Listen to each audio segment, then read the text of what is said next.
You tweeted that governments are oppressive regimes, and the mind is an oppressive regime.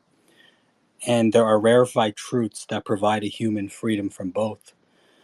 Now, I know this is not the forum to get really into those rarefied truths, but from how I see it, my question is related to uh, the way governments are oppressive regimes is by taxation. Is there a truth that can free a person of, I know I can't say free a person of taxation because that would be illegal. But what exactly do you mean by freedom from government in this sense? Hi, Kapil. I had a question related to a tweet from a couple months ago you posted saying that the destination creates the avenue. And the question I have about that is there an ultimate destination? Or do things more like going from climbing one mountain peak and then discovering the next higher mountain peak, sort of jumping from one lily pad to another? When do I change what I believe to be true? Like, when does that? Hello, Kapil. I want to genuinely thank you from the heart of my heart for what you share through podcasts, books. Your work is of tremendous value. My question is, at in the past, at some time, I was dreaming of being able to achieve some things like for example, being capable of making big returns in the stock market, or talking to a girl and seduce her at will, like making her do anything I want.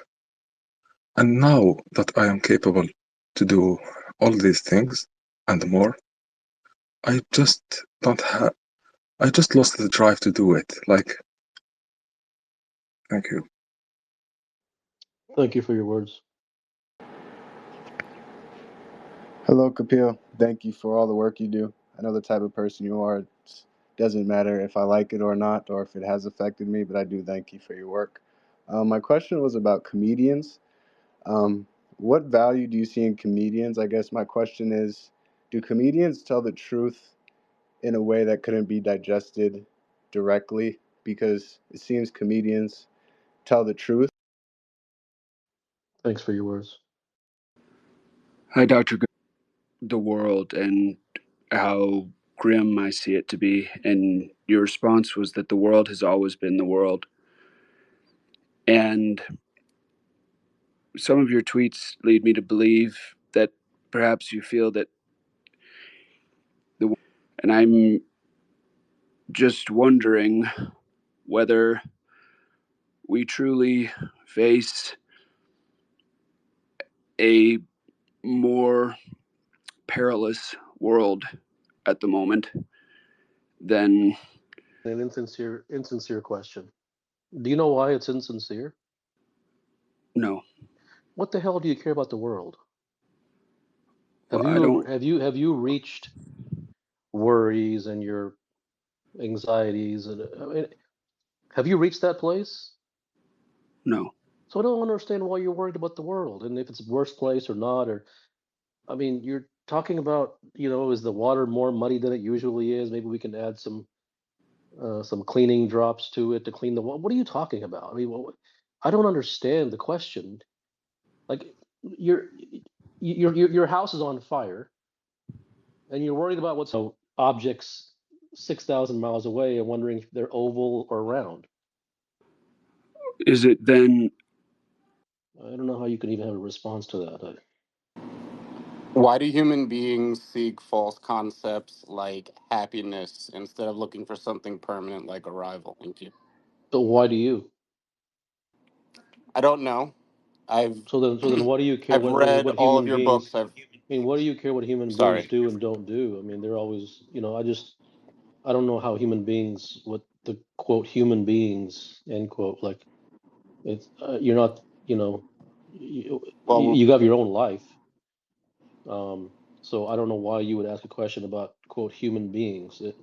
You have your own life, and I'm sure you have problems like all human beings, right? And yes. so why why do you ask Trivial Pursuit? Why are you playing Monopoly over here? I mean, it's not a chess game. It's not a board game. This is not this is not like Comedy Row. Um, why do you care about human beings? It's your own life. That's where all your Yeah, that's a fair. that's where all your problems are. That's where everyone's problems are. So every single human being is beset by an enormous number of problems, and they're avoiding all those by seeking the world and what does the world do and what human beings and how can we all sing kumbaya. It's just this blinders. People like to wear blinders and just talk into a dark room to themselves about nonsense. I mean, I mean, talk about ask them something relevant. I get. Hello, Kapil. My question is, when examining where like a certain fear comes from, for instance, like the fear of embarrassment or like public speaking. Hello, Kapil. Thank you for doing this. My question is, why is it that I am not serious? I mean, I become serious for a week or 15 days and then I return. I don't know what to do. Can you please guide me or say something to this? Well, no one's really serious. I mean, if we're not being serious. But I think the thing to note is that you you live in a world in which there's no value for seriousness. You live in a world in which you've essentially been congratulated for not being serious. So everything that's out there in the world, from the books to the gurus to the speakers to the whatever, everything is unserious. So why wouldn't you become that way? And quite frankly, the more serious that you become, the less avenues that you have available to you in the world. So the more isolated you're going to become, because there's a there's a great amount of material that's available for unserious people, which is all for the masses, and that's created by the masses. I mean, the masses are the masses who consume, but the masses are also the masses who are the speakers and the gurus and the authors. They're all the masses too. They're just talk from the other side of the desk, so to speak. Um, so no one's serious because you've never been put in a position to be serious. Now, there's a DNA thing, and very, very, very few people who are serious are that way naturally. They're just kind of made that way. But if that isn't how one is made, then he's gonna succumb to the world, and that's just what without being explicitly taught that. That's what you've been taught. All your friends are unserious. All the members of your family are unserious. Every human being that you've ever met in your life is unserious. Every book that you've ever read is unserious. Every TV program that you watch is unserious. Every motivational speaker you listen to is unserious. Every guru, like unserious is in your veins, not because of by birth, but because um, it's just because of the ocean in which you live, which is the world. So the, you your seriousness is appeased. It is when you ask an unserious question, you have 7 million people, all the gurus and authors line up to give you an unserious answer to your unserious question. So you've never been put in a position ever in your life to be serious. Why would you be? Unless there was something that you actually really desperately wanted, and for a small period of time or whatever it took, you actually became serious because you desperately wanted something, and therefore you sort of overcame that momentum of unseriousness, and then you drop back into your unseriousness again. But aside from that, you've every like that's what you've learned. That's all you know, and that's why there really isn't a blame for being that way. But while there is no blame, there is a price. Like you're not going to escape the price. You're going to pay for being unserious, and as you know, you're paying for it, and every human being is paying for it. Whatever things that they claim to want but are unserious about it, then they just kind of live in the misery and suffering of traditional domestic life. Um, with and it's one thing to live in sort of the pain and suffering of traditional domestic life if you know that you're going somewhere. But if you're not even going anywhere, you just have an endless number of more unserious books to read before you die, and you have an endless number of more unserious people to hear before you die, and you're not going anywhere. So there is no light at the end of the tunnel. It's just all tunnel. But at least you're beginning to realize, for yourself, which in itself is um, very, very rare, that you're not serious. And and if you don't even understand that you're not serious, I mean, then there's really no opportunity anyways. But at the very least, you're beginning to realize that, which is, it's something that gives you a possibility at least. Otherwise, there would be no possibility. You make your audio less choppy. Hello, Kapil. Thank you for having me. My quick question is, I've heard you mention in the past how basically the fact that we all know that our lives will last or expect our lives to last very long, on the order of many years. Um, I believe you spoke a bit about how that is one of the main sort of sources of everyone being unserious about their lives. And I realized that in my own life that is the case. I'm sure if I knew I was going to die in 1 month, every decision I make and every thought I had would be different. So I was wondering if you could elaborate on if I'm correct in that understanding. Thank you. Well, why do you want to know? What's the urgency? Well, I know that in my own life, personally, I expect to live, many more years. And if I were to know that I was going to die tomorrow, I feel like I would become more serious. What would you become more serious about? I guess, everything. I would probably. You know, one of the primary reasons why I don't think there's blame is because I don't think that seriousness is or what happens is that there's never, it's one thing that if someone recognizes the futility of something, but then they just keep doing it, and that's what they want to do, that's fine. And that there's nothing Mhm. wrong with that. That's just fine. But it's something else if they don't recognize the futility of it. So like I think tension.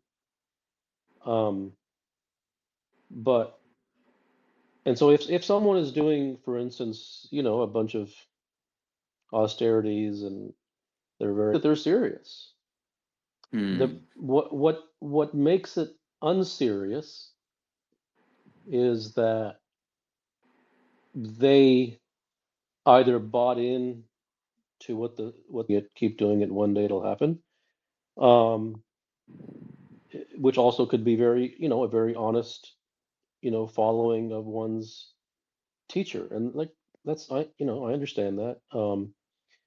But of okay, well, how has this benefited me, and how long have I been doing it, and how many years has it been, and am I really getting to where I want to be, and am I getting what I there. I don't think a lot of those things are being asked for oneself, and that could be considered unserious. So I don't. I don't think I want to. I don't want to throw everyone under the bus. 30 years and moves to an ashram, and I mean, there's Mm, seriousness in that. I mean, no one would do that uh, just off the cuff. I mean, so mm-hmm, obviously there's some desire there. There's some wanting there, and right, there's always going to be those who are doing it more unseriously than others. But then there's definitely those who are doing it for serious intentions. The problem is that here's the problem. The problem is that no matter how nature doesn't care.